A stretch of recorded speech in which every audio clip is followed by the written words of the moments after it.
Welcome back to the MMA Explorers. Today, let's get started with Armen Sarukan says Ilia Topuria would be an easier fight than Charles Olivera. Speaking with Daniel Cormier on his YouTube channel, UFC lightweight contender Armen Sarukan confidently claimed that a potential matchup with Ilia Topuria would be more manageable than facing Charles Olivera. Before we continue, make sure to leave a like on this video to support the channel. Let's aim for 10 likes. Just can't wait to go there and to show who's the Armen Sarukan and why I'm #1 contender, and that day I'm gonna be a world champion. So it's not just the wrestling, I'm a well-rounded fighter, and I'm not gonna just try to wrestle him. I'm gonna strike him, I'm gonna kick him, I'm gonna up kick him, and try to do it. But yeah, obviously I'm not gonna try to box him. I'm gonna try to do a real MMA fight, to show him wrestling, to punch him wrestling, to show him wrestling, to kick him, and clinch work. Yeah, I watched his first fight, and he was wrestling a little bit. He got tired so much, and he never fought the rest of his wrestlers like me, who knows freestyle wrestling. Belal Muhammad open to welcoming Ilia Topurya to welterweight. In a recent YouTube video, UFC welterweight contender Belal Muhammad reacted to Ilia Topurya's stunning knockout of Charles Olivera at UFC 317. While praising Topurya's performance, Belal also raised questions about how the newly crowned lightweight champion would fare against elite welterweight competition. Obviously, main event, Topuria, how good is he? I think he's really good. To finish a guy like Olivera in the first round, to say you're gonna finish him in the first round, to post a celebration dinner on Friday, saying that it's gonna be easy. He made it look easy, right? He said everything he was gonna do and he did it. Olivera, it's a tough one, man. It's a tough one to go with. I don't know if it's vision problem or, honestly, I'm gonna say, I think he's blind or just has really bad vision, because every single one of those fights, he has to move forward. He has to be in your face. And you don't wanna be in Topuria's face, who has shorter arms, who has heavier punches than him. I think he should have played it longer, and if you were gonna be on the inside, you had to grapple. He initiated the grappling, he tried to grapple. I know he played bottom a little bit, but when Topuria let him up, it should have been back to grappling. Playing that game, getting out of the round. You gotta feel for his strength. Topuria did a beautiful job. Patty Pimble criticizes Charles Olivera following UFC 317 loss. Patty Pimble didn't hold back when reacting to Charles Olivera's brutal knockout loss to Ilia Topurya at UFC 317. Although Pimble has previously praised Olivera and even floated the idea of a potential matchup between them, his tone shifted significantly after the fight. During a recent appearance on the Versa podcast, Pimble harshly criticized Olivera's performance. I really like Charles, but what the fuck was that game plan, lad? You know what I mean? Stand in front of him and get punched in the face. First 20 seconds he did a little bit, teeped him, leg kicked, and I was thinking, we could be in for a tough night for Topuria, and then Charles got it once and just started swinging with him. But when he was walking out, I did turn to Graham and say, he looks nervous. Yeah. And when Ilia walked out, he was just smiling. That's going to play a part in this, yeah. I don't know what, as I say, I'd love to know what their game plan was, because that was just, it was half embarrassing. Where did the cut come from as well? That's what I was thinking.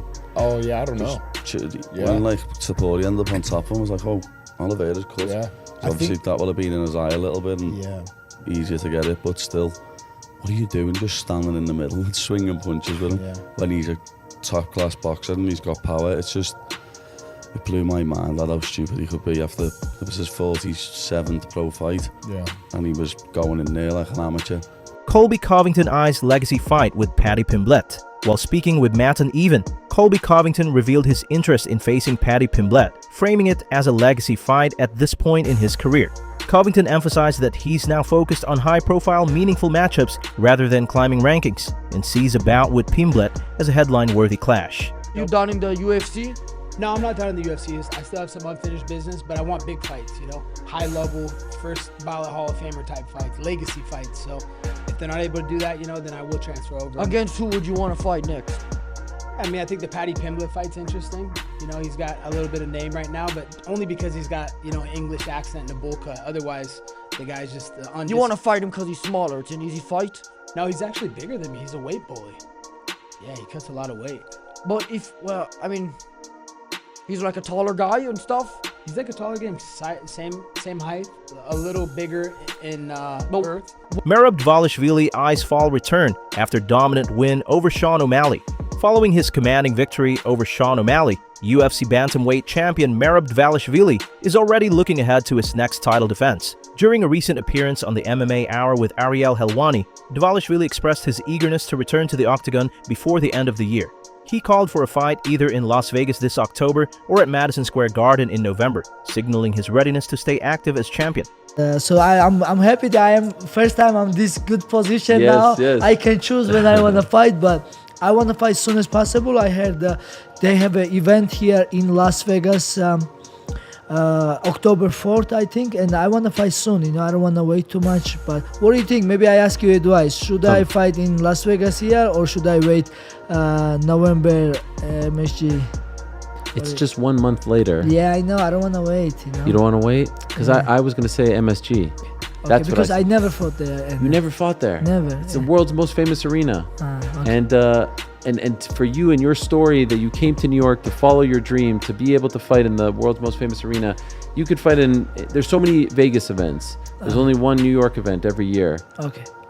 If I were you and you have the opportunity, I would go for MSG. Okay. You're gonna do it. Okay. Tell Hunter, my friend Ariel said. Okay. We'll do. MSG. Details emerge in Joe Rogan Liver King feud. What started as a bizarre challenge has escalated into legal trouble for the Liver King.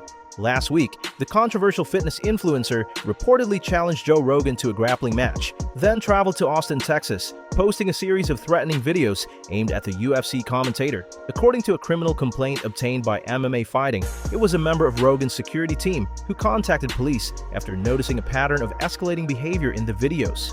The Austin Police Department reviewed the content and reportedly believed the Liver King was experiencing a mental health episode. Rogan, once informed of the situation, allegedly stated that he's heard the Liver King is significantly unstable and seems like he needs help. The Liver King was later arrested, posted bail, and is now scheduled to appear in court on July 16th. Daniel Cormier still believes Islam Makhachev will beat Ilia Topurya.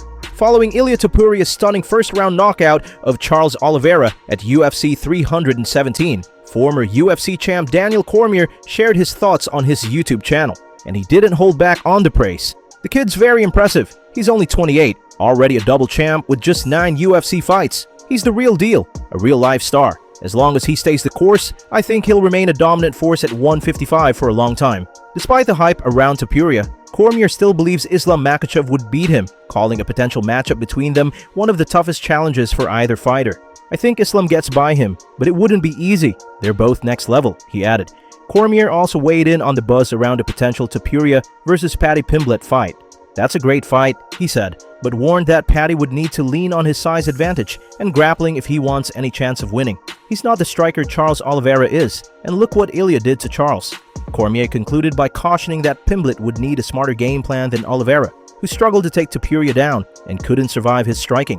Chael Sonnen says UFC made a mistake not putting BMF title on the line between Ilia Topuria versus Max Holloway fight. Chael Sonnen believes the UFC missed a big opportunity by not making the BMF title available when Ilia Topurya fought Max Holloway. Speaking on his show, Sonnen argued that Topuria should be walking around with 3 belts right now. Before we continue, help us reach our goal of 100 subscribers here on MMA Explorers. Hit that subscribe button and turn on notifications so you don't miss any of our daily MMA content. There was a mistake made, and the mistake was made to put Ilia in there with the reigning BMF champion and not to put up the belt. That son of a bitch should have 3 belts right now, and we're having a totally different talk if he does. The marketing and the posters are totally different if we had that, but we got to follow it to the T, and the belt's either up or it's not.